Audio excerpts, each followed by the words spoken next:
ये तमाशा चल रहा है, जो भी बातें हो रही हैं, सियासी लोग हैं हम, हमारा काम है लोगों को मिलना, कोई घर आए इसको वेलकम करना। लेकिन इसमें जो सबसे इम्पोर्टेंट चीज़ है ना जी, जो समझने वाली है सर, वो ये है कि सियासी लोग तल्लुकात बनाते हैं और तल्लुकात निभाते हैं। जिस तरह हमारा जनाब से एक तल्लुक बना है और वो हमने निभाने के लिए बनाया है।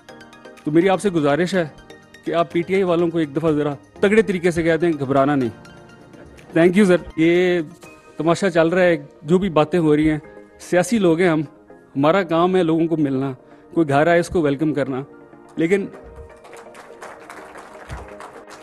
इसमें जो सबसे इम्पोर्टेंट चीज़ है ना जी, जो समझने वाली है सर, वो ये है कि सियासी लोग तल्लुकात बनाते हैं और तल्लुकात निभाते हैं। जिस तरह हमारा जनाब से एक तल्लुक बना है और वो हमने निभाने के लिए बनाया है। तो मेरी आपसे गुजारिश है कि आप पीटीआई वालों को एक दफ़ा ज़रा तगड़े तरीके से कहते हैं, घबराना नहीं।